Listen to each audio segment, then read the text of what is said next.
हाँ जी, ये टॉपिक में हमारा नॉर्मल शिफ्ट रह गया था, ये कंप्लीट कर। नॉर्मल शिफ्ट ये पता कर। हाँ जी, मान लो नॉर्मल शिफ्ट निकालने कैसे इसको, नॉर्मल शिफ्ट को अगर ये पूरे ए ओ में से रियल डेप्थ में से ए ओ रियल डेप्थ है ना हमारे पास, है ना, इसमें से अपर एंड माइनस कर दिया। इस पूरे देखो इसमें से रियल डेप्थ में से हमने सिर्फ ये इतना माइनस कर दिया अपर एंड, तो हमारे पास ये नॉर्मल शिफ्ट आ जाएगी। तो ए ओ माइनस ए आई, हाँ जी ठीक है। और ए ओ हमने कॉमन ले लिया तो ये बचा ए आई बाय ए ओ। यहाँ तक क्लियर है? सिर्फ यहाँ तक क्लियर है बोलो। लास्ट हमने जो इक्वेशन लिखी थी उसमें ए आई बाय ए ओ की वैल्यू कितनी थी? वो देखो ए आई बाय ए ओ ही है ना हमारे पास, वो है ना, चेक कर लेना एक बार। A I by O A N one by N two, इसको तो हम लिख देंगे N one by N two. और ए से ओ, ये आपके पास क्या है? ए से ओ, ये हमें पता है ना कितने डेप्थ हमने लिए ऑब्जेक्ट के, रियल डेप्थ है। तो ये यहाँ से यहाँ तक ये रियल डेप्थ हमें पता है, तो इसकी वैल्यू बेशक आप टी लिख लो, real depth where A O is equal to T, ये रियल डेप्थ। तो ये फॉर्मूला आ गया नॉर्मल शिफ्ट का, नॉर्मल शिफ्ट, ठीक है। इक्वेशन नंबर दे देना, ये टॉपिक खत्म होता है। नेक्स्ट टॉपिक करते हैं। कुछ फिनोमिनास हैं जो रिफ्रैक्शन पे डिपेंड करते हैं, सॉरी रिलेटेड है रिफ्रैक्शन के, जैसे कि twinkling of stars. Star twinkle क्यों करते हैं? देखो हमारी ये मान लो हमारी अर्थ के बाहर ना एटमॉस्फेयर में आपको पता है लेयर्स हैं, बहुत सारी लेयर्स हैं। और जो स्टार्स है ना वो बहुत ज़्यादा दूर है, सन के और मून के कंपैरिजन में बहुत ज़्यादा दूर है। आप सोचो कि मून भी हमें थोड़ा स्टार से तो बड़ा नज़र आता है, सन भी स्टार से तो बड़ा नज़र आता है। जो स्टार है ना बस एक डॉट नज़र आते हैं हम, बहुत ही ज़्यादा दूर है इसलिए, ठीक है। तो इतनी ज़्यादा दूर से ना, और जैसे ही आप अर्थ के बाहर जाओगे ना, जो डेंसिटी है वो डिक्रीज कर रही है। Density of layers decreases means ऊपर की तरफ ना रेयर मीडियम है, ऊपर की तरफ रेयर है सारे और नीचे की तरफ है डेंस। ऊपर की तरफ डेंसिटी डिक्रीज करती है, तो आप ऐसे लिख सकते हो density decreases, density of layers decreases. तो ना लाइट मान लो ये मैंने ये रहने दो आप, ये मैंने लिख दिया डेंसिटी डिक्रीजेस बस, मतलब ऊपर की तरफ रेयर, नीचे की तरफ डेंसर, ये सारे क्या है डेंसर, ऊपर क्या है रेयर। अब मान लो यहाँ पे हमारे पास ये कोई स्टार है, तो जब इससे ऐसे लाइट आएगी स्टार से ऐसे, तो ना देखो यहाँ पे वो ऐसे जानी चाहिए, ये नॉर्मल क्या होगा, रेयर से डेंसर नॉर्मल की तरफ, थोड़ा इस साइड से आपको समझना, वो ऐसे जानी चाहिए, ठीक है। तो ये नॉर्मल है, नॉर्मल की तरफ ऐसे मुड़ गई, फिर दोबारा और मुड़ गई। तो ना जब ये रे आएगी ना तो ऐसे काफ़ी बार, काफ़ी ज़्यादा लेयर्स है बीच में, लेयर है ना, बहुत सारी लेयर्स हैं एटमॉस्फेयर की, कि उसमें टेम्परेचर ऊपर की तरफ ना बढ़ता जा रहा है, वो रेयर मीडियम होता जा रहा है ऊपर। जब ऊपर से नीचे लाइट आएगी वो रेयर से डेंसर में जाएगी, रेयर से डेंसर नॉर्मल की तरफ मुड़ गई, तो ना यहाँ पे फिर पहुँचेगी, यहाँ पे अब ऑब्जर्वर है, यहाँ पे लाइट ऐसे मिल रही है।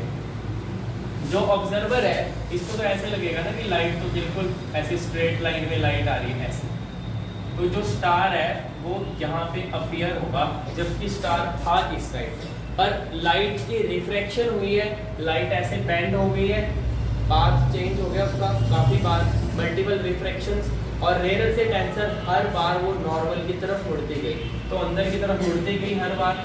तो यहाँ पे ऑब्जर्वर जब देखेगा, क्योंकि लाइट हमेशा रेक्टिलिनियर प्रोपेगेशन करती है, स्ट्रेट लाइन में चलती है, इसको लगेगा कि लाइट स्ट्रेट लाइन में आ रही है ऊपर से कहीं से, तो स्टार यहाँ पे नजर आएगा। एक तो स्टार की पोजीशन हमें अलग नजर आ रही है। एक और बात, ये ट्विंकल इसलिए करता है, मेन अब ट्विंकलिंग क्यों करता है, पोजीशन का पता चल गया आपको, क्योंकि ये क्या है, ये एक्चुअल पोजीशन है,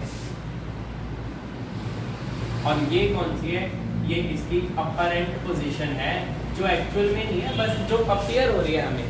ये ट्विंकल इसलिए करता है क्योंकि दिन के और रात के टाइम की वजह से, और जो अर्थ है उसकी रोटेशन की वजह से, जो अर्थ के बाहर जो लेयर्स है ना, उनका टेम्परेचर कॉन्टिन्यूसली चेंज होता रहता है। जो टेम्परेचर है ना, चेंज हो रहा है कॉन्टिन्यूसली, वो रहेगी तो बाहर वाली लेयर रेयर, अंदर वाली डेंसर, पर टेम्परेचर चेंज होता रहता है, और डेंसिटी में भी थोड़ा बहुत दिन के और रात में थोड़ा फर्क पड़ता रहता है, ठीक है ना। तो जैसे डेंसिटी में और टेम्परेचर में फर्क पड़ेगा ना, वो थोड़ा वैल्यूज में फर्क पड़ जाएगा, मतलब होगी तो मतलब आएगी तो वो रेयर से डेंसर, पर उसकी फर्क पड़ गई ना, उसमें डेंसिटी में फर्क पड़ रहा है टेम्परेचर की वजह से, तो कभी वो यहाँ नजर आएगा, कभी यहाँ, मतलब थोड़ा आसपास, समझ गए ना। तो ट्विंकल इसलिए करता है, कभी यहाँ,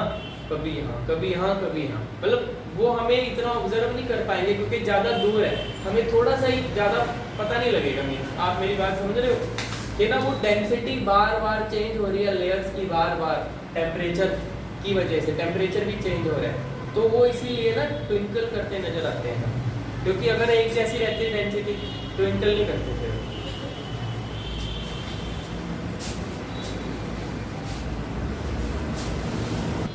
सेकंड फिनोमेना करते हैं, बेंडिंग ऑफ इमर्स्ड ऑब्जेक्ट। मान लो ये हमारे पास एक सरफेस है, लिक्विड का सरफेस है, ठीक है जी। ये लिक्विड सरफेस, हमने क्या किया, इसमें एक पेंसिल को इमर्स कर दिया। ये एक पेंसिल है ऐसे,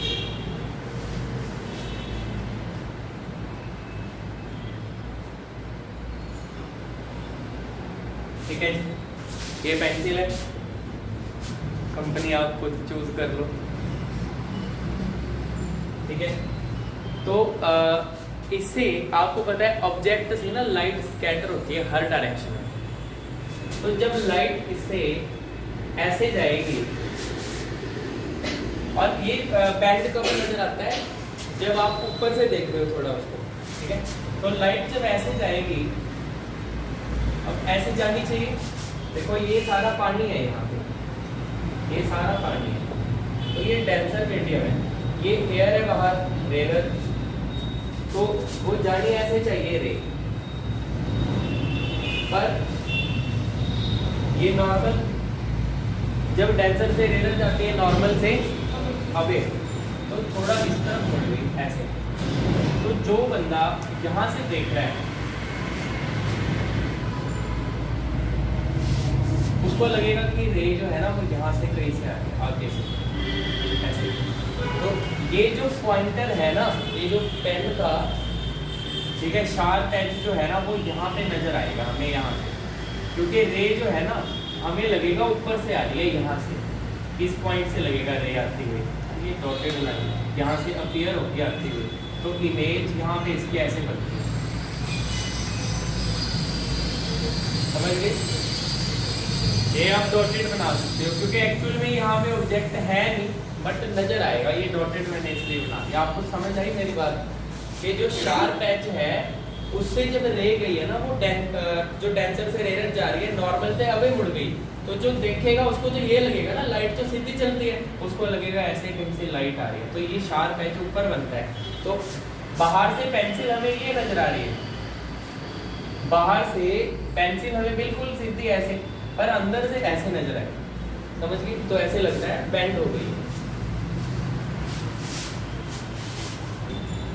थर्ड करते हैं, visibility of 2 images of an immersed object. देखो फिश एक्वेरियम में ये यहाँ पे फिश है, अगर आप ऊपर से देखोगे, जैसे मैंने आपको पेंसिल वाला केस करवाया था, ये जब डेंसर से रेयर जाएगी ऐसे जानी चाहिए, अवे फ्रॉम नॉर्मल चली गई, पर ऐसे अपीयर होगा कि यहाँ से आ गई लाइट, तो यहाँ पे ये ऊपर नजर आएगी हमें। ये तो बट आपने ऊपर से देखा है, बट अगर आप इसके कॉर्नर से देखते हो ना फिश एक्वेरियम के, क्योंकि आप कॉर्नर से देख रहे हो तो हमें उसके दो एजेस नजर आएंगे फिश एक्वेरियम के, एक एज ये एक ये है ना, दो एजेस नजर आ रहे हैं ना कॉर्नर पे देखने में। ये हमेशा नहीं होगा ऐसे, सिर्फ कॉर्नर पे देखने में। तो दो एजेस मतलब दो इंटरफेस है, ये rarer sorry denser rarer interface दो है ना, दो इंटरफेस पे लाइट जो है दो बार रिफ्लेक्ट कर रही है आईज पे पहुंचने से पहले।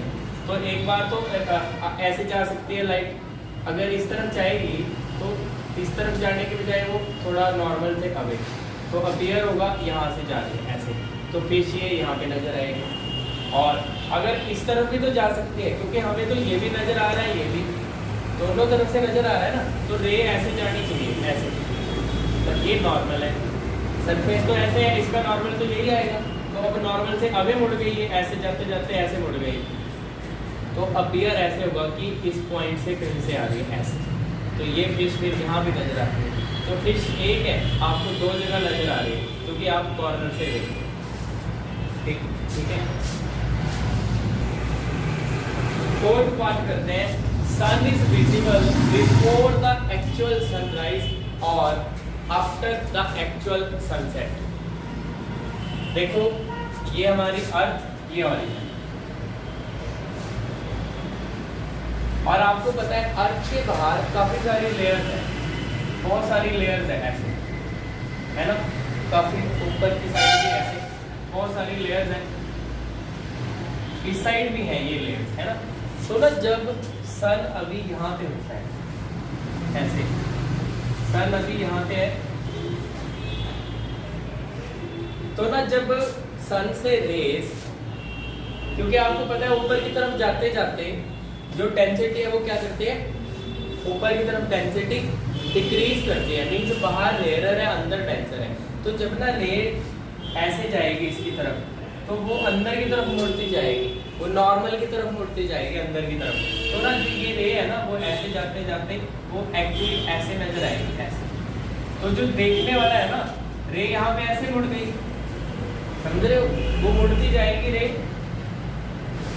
मतलब अगर ये थोड़ी आपको स्ट्रेट लग रही है बट वो ऐसे है, एक्चुअली मैंने ऐसे बनाई है, थोड़ी ऐसे कर्व है, इसमें कर्व है थोड़ी, यहाँ पे अंदर की तरफ ऐसे मुड़ती हुई, तो जो यहाँ पे देख रहा है ना ऑब्जर्वर, तो उसको लगेगा रे यहाँ से कहीं से आ रही है बिल्कुल सीधा, तो जो सन है वो यहाँ पे अपीयर होगा, ये एक्चुअल पोजीशन है उसकी, और ये अपर है, अपीयर यहाँ पे हो रहा है, तो सन अभी है नीचे ही है, लगेगा हमें ऊपर, तो ये एक्चुअली 2 मिनट का फर्क पड़ जाता है इसमें।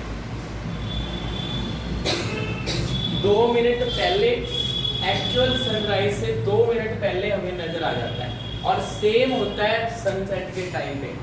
सनसेट के टाइम पे सूरज यहाँ पे पहुंच जाता है, वैसे तो यहाँ से हमें नजर आना चाहिए था बिल्कुल सीधा, बट वो यहाँ पे पहुंच जाता है, तो रेज जो है ना वो ऐसे जाती है ऐसे ऊपर से ऐसे नॉर्मल की तरफ मुड़ती हुई, तो जब यहाँ पे पहुंचेगी ऑब्जर्वर को लगेगा यहाँ से आ रही है, तो हमें अभी भी वो यहाँ पे नजर आता है, हमें लगता है यहाँ पे है, इसके बाद हमें लगेगा कि नहीं अब तो सनसेट हो गया, बट एक्चुअल में वो यहाँ पे होता है, मीन्स एक्चुअल सनसेट यहाँ हो चुका है, उसके 2 मिनट बाद तक वो हमें नजर आता है।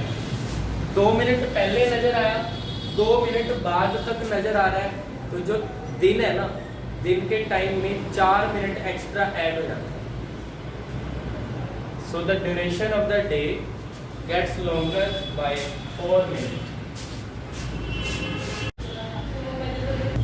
नेक्स्ट टॉपिक करते हैं diffraction at convex spherical surface when object lies in denser and image formed is virtual.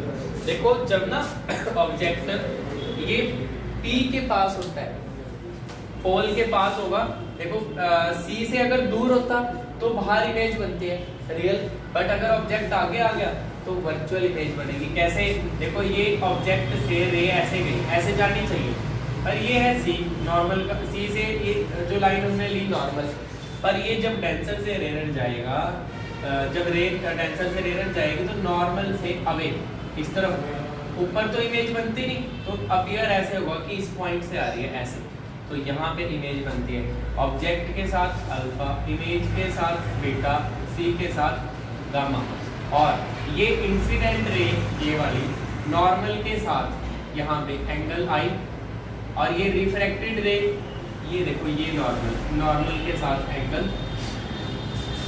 Are. आया समझ? देखो रे डायग्राम ना 6 के 6 करने हैं, करने का तरीका सेम है सबका, पर रे डायग्राम और साइन कन्वेंशन यूज करना 6 के 6 में डिफरेंट है, समझ गए? और स्नेल्स लॉ भी। अभी देखो ये आई और आर आपको पता चल गया, आपको पता है हमें आई और आर ही पता करना है, इसमें स्नेल्स लॉ अप्लाई करना है ना।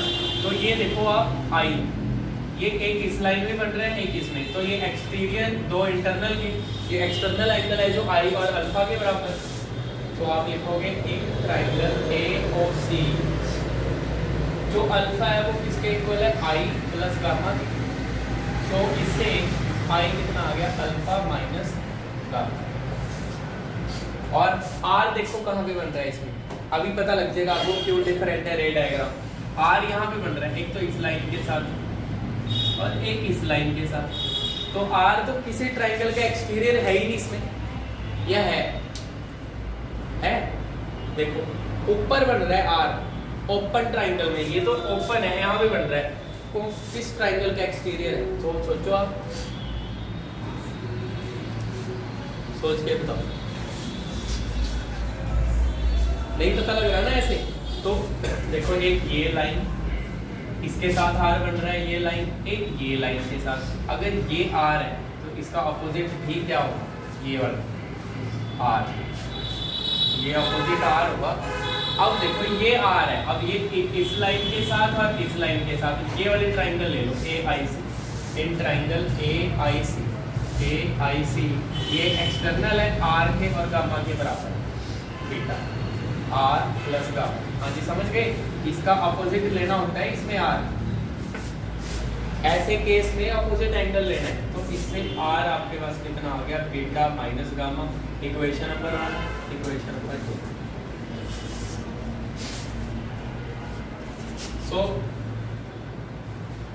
Since alpha beta and gamma are small, ये स्मॉल है, therefore जो tan अल्फा है, जो सिर्फ अल्फा है इसको कैसे लिख सकते हैं, tan अल्फा। सिर्फ बीटा को कैसे लिखा जा सकता है, tan बीटा, एंड गामा को कैसे लिखा जा सकता है, tan गामा।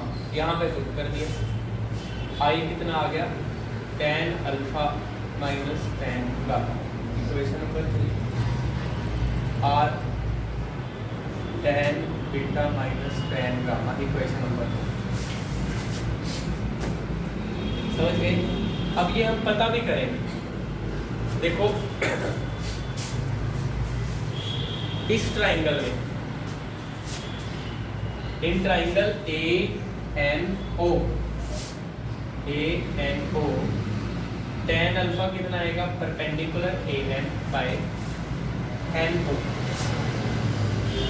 अब tan बीटा किस ट्राइंगल में, in triangle ANI, tan beta कितना आएगा, AN बाय NI, और in triangle ANC tan gamma कितना आएगा, AN बाय NC। ये सारी वैल्यू 3 में और 4 में पुट कर दें, इक्वेशन 3 एंड 4 बिकम्स, आई में कितना आएगा आपके पास, AN बाय NO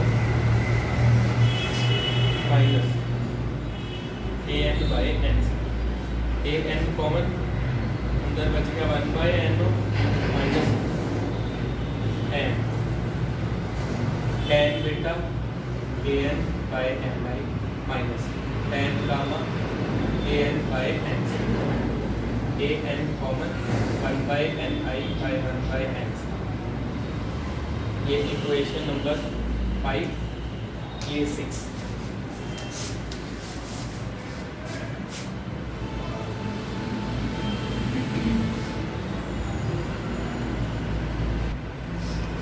हाँ जी, इसके बाद देखो ये n और p क्लोज है ना बिल्कुल, so since n lies close to p,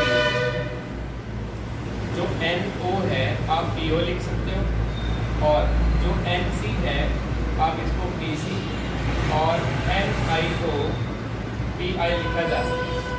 अब P से O कितना है? देखो पोल से ऑब्जेक्ट का डिस्टेंस क्या होता है? U। पॉजिटिव लेंगे नेगेटिव लें P से O? पॉजिटिव वाले करके ना जल्दी। इसमें मैंने स्पेशल बोला है लाइट ऐसे जा रही है और आप पोल से ऐसे जा रहे हो, लाइट से अपोजिट माइनस P से C R है। अब लाइट ऐसे जा रही है, आप P से C माइनस R। P से I इमेज V, ये भी माइनस, यहाँ पुट कर दो आप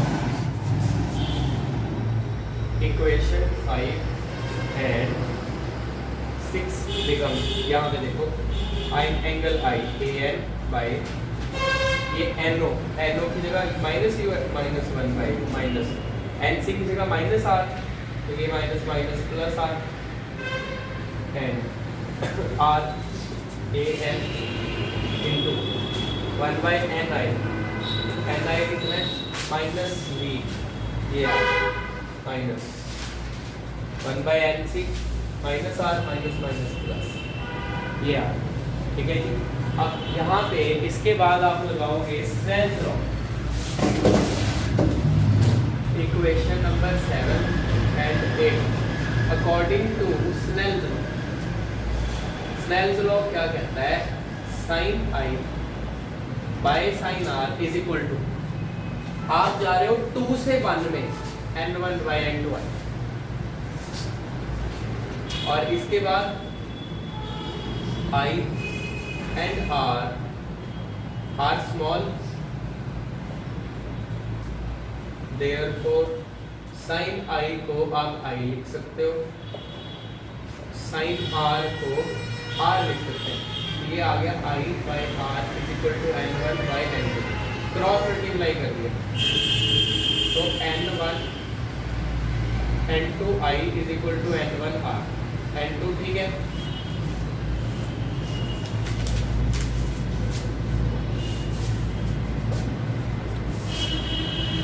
I की वैल्यू पुट ऊपर से I की value AN into minus 1 by U plus 1 by R is equal to n1, R की value AN into minus 1 by V plus 1 by AN से AN कैंसिल, ये minus n2 by U plus n2 by R is equal to minus n1 by U plus n1 by R। So minus n2 by U plus n1 by V is equal to n1 minus n2 by R। ये देखो last वाला topic भी आप देख सकते हो, जब object denser में होता है तो ये minus n2 by U plus n1 by V is equal to n1 minus n2 by, ठीक है। अगर ऑब्जेक्ट रेयर में हो तो बस 1 की जगह 2 आ जाएगा, 2 की जगह 1। नेक्स्ट टॉपिक करते हैं refraction at concave spherical surface when object lies in rare medium. Next question करते हैं refraction at concave spherical surface when object lies in rare medium. ये ऑब्जेक्ट है रेयर मीडियम में, जैसे रे गई ये नॉर्मल, तो नॉर्मल की तरफ ऐसे बेंड होगी बट ऊपर इमेज बन नहीं सकती। अपेयर ऐसे हुआ कि इस पॉइंट से रे ऐसे जा रही है, यहाँ पे इमेज वर्चुअल इमेज बन रही है ऑब्जेक्ट के साथ अल्फा, इमेज के साथ बीटा, सी के साथ गामा, ए से परपेंडिकुलर हमने लिया। तो सबसे पहले देखो ये इंसिडेंट रे सी के साथ ये जो एंगल बना रही है पूरा नॉर्मल के साथ, ये एंगल आई, और ये नॉर्मल, ये हमारे पास नॉर्मल के साथ ये रे एंगल आर बना रही है, ठीक है।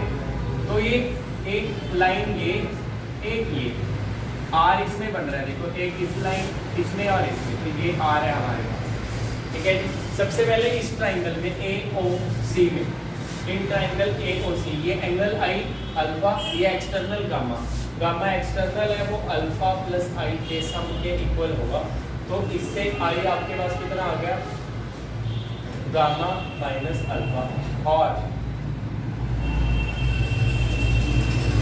और इस ट्राइंगल में ए आई C triangle, in triangle A I see, ये देखो एंगल आर और बीटा, ये एक्सटर्नल है गामा, इसके इक्वल होगा बीटा प्लस आर के, और इससे आर निकल गया gamma minus beta. Equation number 1। Equation number 2,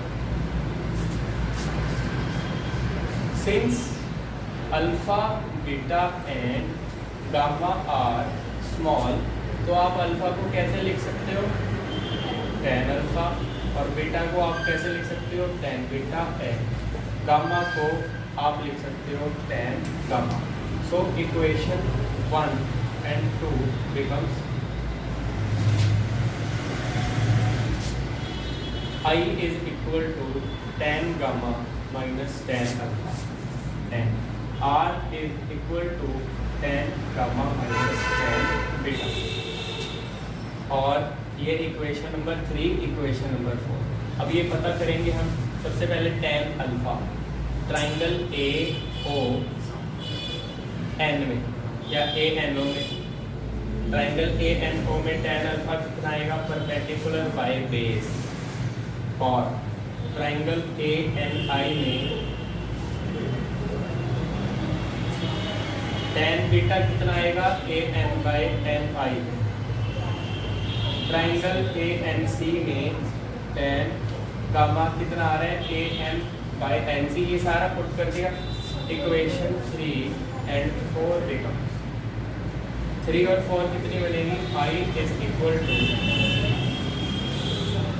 tan gamma A N by N minus tan alpha A N by N, and R is equal to tan gamma A N by N C minus beta A N by N आई।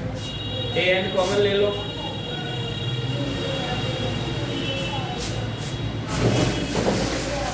इसमें से A N common लिया, 1 by N C 1 by N, A N common 1 by N C minus 1 by N आई।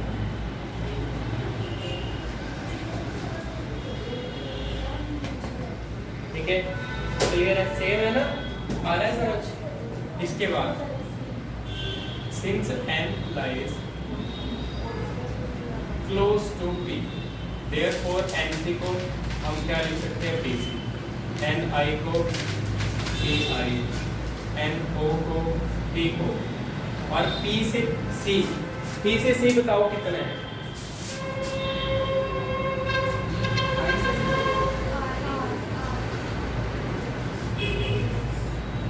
देखो ये P से C आपके पास है R, but light ऐसे जा रही है, आप ऐसे आ रहे हो माइनस R, तो ये माइनस R, और P से I जहाँ इमेज बन रही है ये V है, और लाइट से अपोजिट ये भी माइनस, P से O ऑब्जेक्ट माइनस U। ये सारी वैल्यूज इसमें पुट करो, इक्वेशन 5 और 6 क्या बनेगी, इक्वेशन 5 and 6 becomes, so पाई आपके पास कितना आ गया, A N into minus R, इसको पुट कर दिया, N O minus U put करेंगे तो plus, and R is equal to A N 1 by N C को भी माइनस आर पुट कर दिया, एन आई माइनस वी, ये प्लस आर। तो equation number 7, equation number 8 Snell's law लगाओ, according to Snell's law sine I by sine R is equal to, हम 2 में जा रहे हैं 1 से, n2 by n1, I if I and R small, then sine I को आप अप्रोक्सीमेटली आई लिख सकते हो एन, साइन आर को अप्रोक्सीमेटली आर, तो ये इक्वेशन कितनी आएगी, I by R is equal to n2 by n1, cross multiply कर दिया, n1 into I is equal to N2 into R। Values put करनी है जस्ट, और वैल्यूज पुट करने के बाद देखो N1 I की वैल्यू कितनी है AN minus 1/R plus 1/U is equal to N2 into AN minus 1/R plus 1/V। AN से AN कैंसिल, ब्रैकेट ओपन कर लो,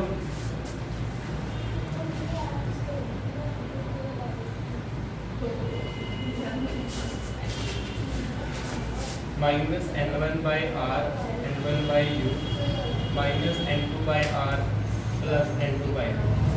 ये इस तरफ ले आओ, N2 माइनस N1/R, ये दूसरी तरफ। सो ये हो गया proof. Minus N1/U plus N2/V is equal to N2 minus N1/R, equation number 9। ये रिफ्रैक्शन स्टडी हो गई कनकेव के लिए। नेक्स्ट टॉपिक करते हैं refraction at concave spherical surface when object lies in denser medium. अगर आपने ऑब्जेक्ट डेंसर मीडियम में लिया है तो रे ऐसे जाएगी, ये सी से नॉर्मल, तो जब डेंसर से रेयर जाएगी देखो ऐसे जानी चाहिए, तो ये नॉर्मल से अवे, ये नॉर्मल है ना, इससे दूर की तरफ ऐसे, और ऊपर इमेज कभी बन नहीं सकती, तो ऐसे अपीयर होगा कि ये ऐसे जा रही है रे। तो यहाँ पे वर्चुअल इमेज बन रही है ऑब्जेक्ट के साथ अल्फा, इमेज के साथ बीटा, सी के साथ गामा, ए से लिया परपेंडिकुलर और ये पोल बी। ठीक है जी, ये इंसिडेंट रे नॉर्मल के साथ ये एंगल आई बनाएंगी और ये रिफ्रैक्टेड रे नॉर्मल के साथ ही एंगल आर बनाएंगी। तो आगे नॉर्मल ये है, ये आर है। तो सबसे पहले देखो ट्राइंगल AOC में, ट्राइंगल AOC इस बड़ी ट्राइंगल में, इस ट्राइंगल में देखो ये एंगल आई एक्सटर्नल है, दो इनके सम के बराबर है अल्फा प्लस गामा, तो गामा प्लस अल्फा। और इन ट्राइंगल AIC इसमें देखो इस ट्राइंगल में ये एक्सटर्नल है आर, गामा और बीटा के सम के बराबर है, इक्वेशन नंबर 1 2। और अल्फा बीटा गामा स्मॉल है, इसीलिए इसको कैसे लिख सकते हैं, tan gamma plus tan alpha, इसको भी tan gamma plus tan beta. अब ट्राइंगल ANO में tan alpha AN by NO, similarly ANI में tan beta AN by NI, tan gamma AN by NC। ये सारी वैल्यूज पुट करके ये आ गया हमारे पास, AN कॉमन ले लिया।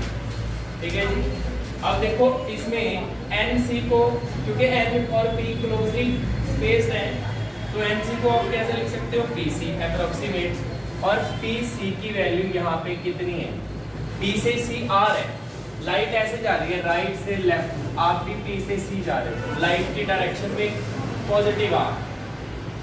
ठीक है जी,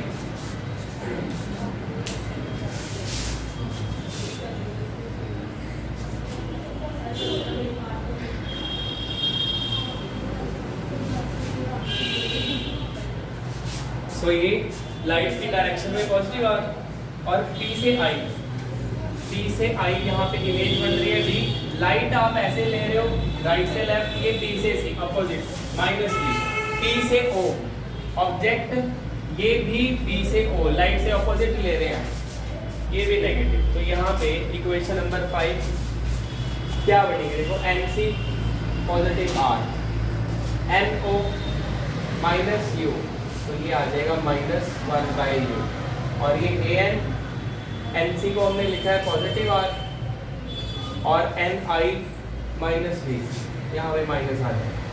स्नेल्स लॉ लगाया sin I by sin R is equal to, देखो हम जा रहे हैं 2 से 1 की तरफ, तो N1 बाई N2 आएगा।